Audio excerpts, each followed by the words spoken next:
Charlie and I spoke a lot about his third eye. That's why that sentence caught my attention in the article.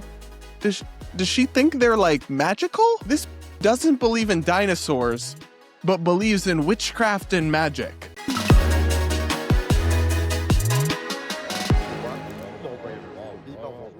Up next, we're going to check in with Candace Owens, the podcaster, YouTube conspiracy theorist, and apparently witch, or at least the dabbler in witchcraft. And I already know some of my lovely ladies that follow me are going to get all bent out of shape with my takes on some of the occult activities here.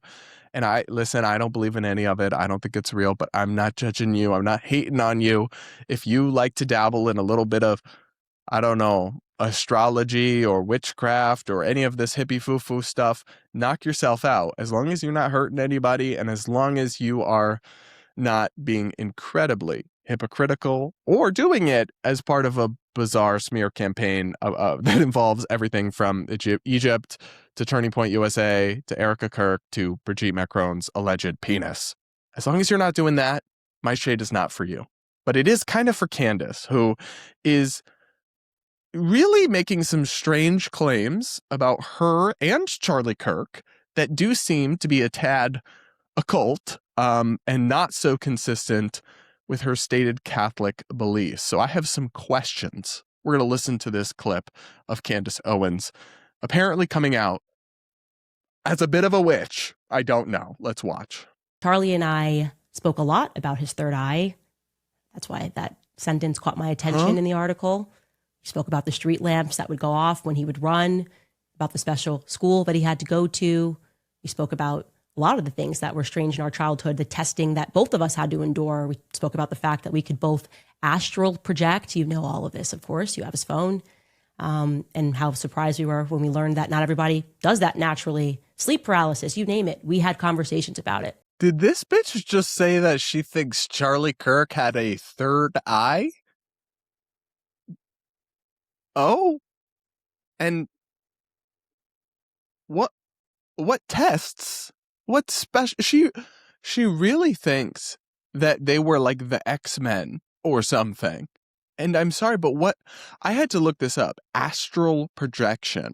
But essentially, some people believe that they can intentionally leave their body, have an out-of-body experience above the earth and like fly around and see stuff. And I'm sorry, but that's not real. That's not a thing. And if you want to pretend that it is, that's okay, I guess. But don't do all this and then act like you're a serious, analytical, political commentator who ostensibly rationally interprets the news. And none of this is helping Candace beat the allegations, the schizo allegations, and the out of touch with reality allegations, which are they even allegations at this point? Can we officially drop the allegedly? Like, what's going on? Does she think they're like magical? This bitch doesn't believe in dinosaurs, but believes in witchcraft and magic. And also, here's where the Christians, especially the Catholics in my audience, are going to have to enter the chat and help me out. I don't understand how this can all be consistent with being a Catholic and a outspoken advocate for the Catholic faith, because my limited understanding, and very disclaimer warnings, I don't know very much about religion or Christianity, and I don't claim to, but my understanding is that like witchcraft and magic and occult stuff is like a no-no and is considered like satanic.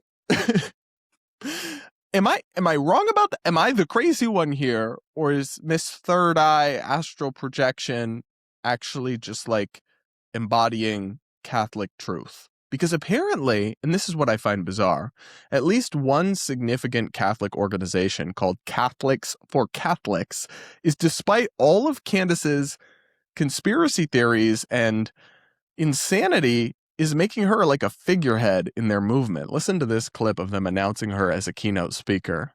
I have a special announcement to make. We are just weeks away from our third annual Catholic Prayer for America Gala to be held in Washington, D.C. on March 19th, Feast of St. Joseph. This signature event by Catholics for Catholics places prayer as the number one priority for every American. We're at war. It's a spiritual war waged in the heart of all of us as we the people decide, will this country remain one nation under God? Now, a war calls for warriors, men and women ready to risk it all in the pursuit of truth. To that end, it is my honor to announce that my friend and fellow warrior, Candace Owens, will be joining us as one of the keynote speakers at the gala.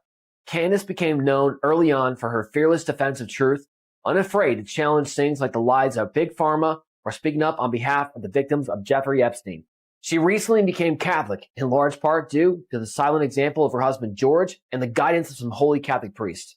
This newfound Catholic faith further confirmed in her the mission to take on the most controversial topics that needed to see the light of day.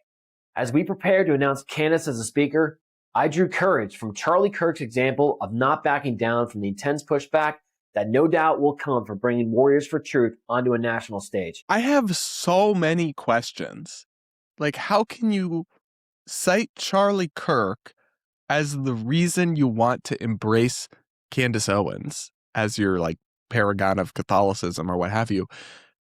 You realize she's terrorizing his widow, right?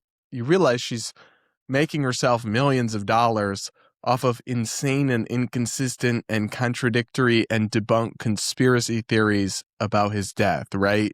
You realize that Charlie would be rolling over in his grave at this point, at the pain Candace is subjecting his family and friends to. But you're citing him as a reason that you chose to bring her in as a speaker. And I'm sorry, but how can you call Candace Owens a truth seeker or a warrior for truth? She wouldn't know truth if it slapped her upside the head at this point. Like, she just essentially, with her theories, puts on a blindfold, grabs a dart, spins around, and throws it and sees where it goes and sticks. And then if that doesn't work, she just moves on to something else. Like, remember, I'm not over it. I know some of y'all want me to be over it. I'm not over Egyptian Plains Gate, where she had all this smoke about the Egyptian planes tracking Erica Kirk and how I have this big spreadsheet. And then it got revealed that like roughly 2/3 of the data in the spreadsheet was wrong. And she promised us a big correction and update that never came. Still waiting for that to drop on her website, right? Just the idea that after all of these months of this insane nonsense, she is a warrior for truth that you want to be closely tying to the Catholic faith, such a polemic and divisive and extreme figure. I just don't get it. I just don't understand, guys. I simply do not. And that's to say nothing of the fact that this is a woman who, like, does she even really uphold Catholic teachings in different ways? I mean, again, extraordinary malpractice alert that I cannot speak to Christian teachings, but my limited understanding is that all the witchcraft and third eye and astral projection and all the hippie foo-foo stuff that she believes in is like actually against the Catholic faith, that you're not supposed to believe in that kind of thing. And you're not supposed to also, I think, defame and harass and slander widows. I find this so strange. I mean, maybe it's just that she's famous and that she has a significant number of fans and they just want to bring somebody in who they know will bring attention to their event. But surely there should be some standards, and you should have to actually be like a Catholic in good standing to be a Catholic leader. And I just don't understand how she could be considered one after everything, after all of this. And I'm still not over the fact that Candace is apparently a witch. I wonder what all the like woke left-wing witches on TikTok think of that. Like, I in fact, I'm probably going to have to go look that up because that could be a funny segment. But like, I'm sure they're not thrilled that Candace is encroaching on their turf. Next thing she's going to tell us, like, the tarot cards told her that Erica betrayed Charlie or something. I don't know, guys. But listen, I love our adventures in Candyland, where we check in with Candace Owens and see, is she doing well? And typically the answer to that is no. But millions of people are still tuning into her, so I guess we should also keep track of what she's saying and spotlight it as well, partially for entertainment value, but also partially because of the depressing fact that it reveals about the state of our political discourse. Other than that, you guys will have to let me know what you think of Candace's magical powers and apparent theories that Charlie Kirk was also a practitioner of the supernatural, and especially Catholics in the audience. I do want to hear from you. Do let me know if any of this is consistent or makes sense. But with that, I guess we'll leave it there on Candace for now.